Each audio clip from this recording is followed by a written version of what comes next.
Now, Dale Pinnock is what we call a medicinal chef. He's combined his love of health with his passion for cooking tasty food. Now, today he's focusing on the foods that are proven to help us get a good night's sleep. Dale, you are very welcome. It's great to have you back with us. It's great to be back. Now, you have studied nutrition and you've also studied herbal medicine. First degree in human nutrition, second degree in herbal medicine, and I've been cooking since I was 4 years old. Okay, it's great to have somebody. Yeah, so everything we're looking at here, they're actually scientifically proven to work. Okay, absolutely. But the first one we're going to look at, I'm very excited about because chocolate. I didn't know chocolate can help you sleep. Absolutely. Well, it's known as a very, very strong psychoactive substance. Actually, it can really alter our mood quite quickly. Got two really interesting chemicals in there. The first is something called PEA. Now, that's something that the brain releases when we fall in love. Oh, really? So it can actually give us that kind of, happy, elated feeling. So one of the issues for a lot of people with sleep problems is mood fluctuations. Okay, and now does it have to be dark chocolate? Well, dark chocolate has a higher percentage of the cacao in it.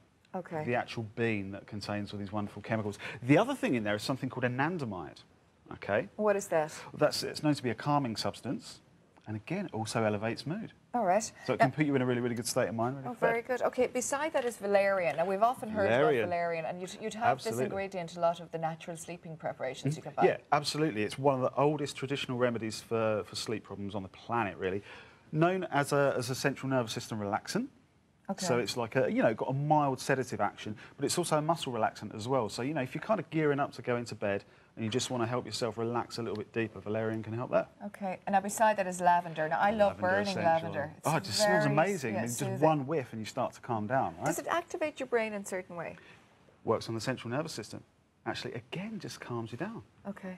Now, we're going to make chocolate with all these lovely ingredients in it. Now, tell us how we're going to make this. Is it melting chocolate first? Basically, you've got some chocolate melting down. The valerian tincture's already in there. You put that in first, the chocolate on top, start to melt it down. Think making Rice Krispie cakes. Okay. The lavender essential oil, just like literally 2 drops of this is all you need. Okay. Yeah, it's so very, very strong. So just literally just a couple of drops in there. Okay. I didn't realise you could use lavender internally. I thought it was just externally or burning it in a burner. Now, some essential oils you can use internally. Lavender's one, tea tree oil is another, and rose essential oil is another. You literally use the tiniest amount. If you're not sure, speak to an aromatherapist, speak to someone in a health food store. But lavender is totally safe. Okay, now when you mix that down, you leave it to set then? Yeah, just melt it down, pour it into a mould. The ideal mould for that is like an old ice cream tub or something, because once you take it out of the freezer, you can actually stretch it and just pop it out. How long does it take to freeze or 10 minutes. In the fridge or the freezer? The freezer, it's faster. Okay, can I take a taste? There you go, go for it. Here. It looks amazing. Okay, let's take a taste of this. So this is kind of dozy chocolate. Click. Oh, it's lovely. So it's got that snap, and it's like a really exotic Turkish delight or something. So you used 70% chocolate? Yeah, at least 70% dark chocolate. If you can go higher, then all the better. See, the chocolate just works as a really, really pleasant carrier for those other potent ingredients. So before bed, or should you leave it for a couple of hours before you go to bed? About 20 minutes before bed is fine. What a great excuse to eat chocolate. Absolutely. Very good. Okay, you're going to make some flapjacks today. I am. Okay, first of all, we're going to use bananas.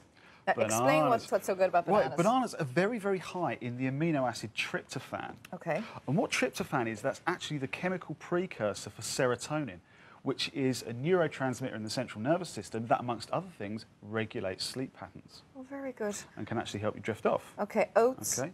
Oats, right, well, there's 2 reasons for oats. Firstly, they're packed full of B vitamins. B vitamins are very, very calming as well.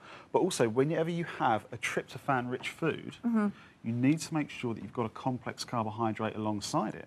I didn't realise that. Because that will actually let that amino acid cross the blood-brain barrier and get where it needs to go. Okay, so amino acids are kind of the building blocks of protein. They are the building blocks of proteins, but also individually they serve other purposes as well. Okay, so I didn't realise you'd have to have a complex carb, not something like bread or anything like that. Well, yeah, like a whole grain bread. Like you could have mashed banana on a piece of toast, so for example. Be a nice thing to eat exactly.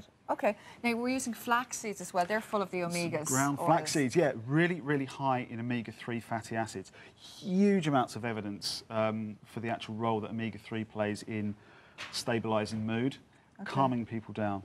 All right, now you're going to make the flapjacks for us? I am indeed, yeah. Simple, hopefully. Really, really simple. So let's turn the heat on. Now you're going to use another few. That's coconut oil, is it? This is coconut oil, absolutely. I mean, rather than putting loads and loads of butter in there, actually to put a nice healthy fat. I've been eating that every day, just literally taking it out of a jar. Is it as good for you as everybody says? Well, it is. I mean, there's been some really weird and wonderful claims made for it. I mean, you know, people say that it helps you lose weight and all the rest of it. I'm kind of dubious about that. But what it does do is actually provide you with a fat that you can take up to very, very high temperatures. Okay. And so it doesn't burn. And you don't get the formation of trans fats. Okay. I mean, these things are 1,000,000 times worse for you than any kind of saturated fat could be. So you've got coconut oil, honey. Yep. And what else are you putting in there?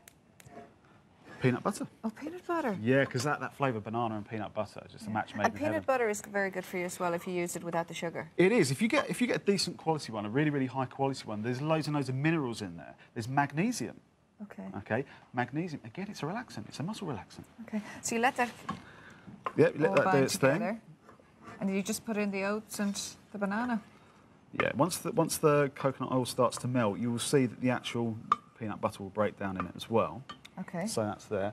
At that stage, nice and easy. And it goes Got in some there. mashed bananas. The best bananas to Okay. use are ones that are really, really on the turn. So That's what like we have really, really here. soggy. So you just can mash them very easily. Okay, in they go. So that will go in. Obviously, just let the oil melt down first. Okay, so you let them all melt down. We're gonna Yep. probably press the usual fast forward television button. Absolutely. Like we always do here in the Yep. studio. So you see it's all starting to come together. And then you've got 280 grams of oats here. Don't throw them all in at once. Okay. Yeah, just put it in bit by bit just to make sure you get the texture right. So maybe go for half. And then the Stir it all flax. through. Yeah, that would be the last thing to go in. I'm going to stir this for you while you get the original ones that are just... Okay, so I see. yeah, And your in flax this- in as well at And the you last just let minute. this all bind together. Let it all bind together. Then grease a Greaseproof a tin. Okay. Oven at 220 degrees. Probably looking at about 10 to 15 minutes in This the is the oven, result. and that's what comes out. No, it's very nice. How good is that? It's really healthy and it's not too Yeah. sweet, but yet it gives you that little bit of a buzz. It's got that kind of cakey vibe going on as well. So it's, you know, it's a little bit decadent. It makes you feel like you're having something good. A cup of chamomile tea as well, and you'll be off. Very good. Thank you very much. Now, Dave's It's a going to pleasure. stay with us today to answer any questions you might have.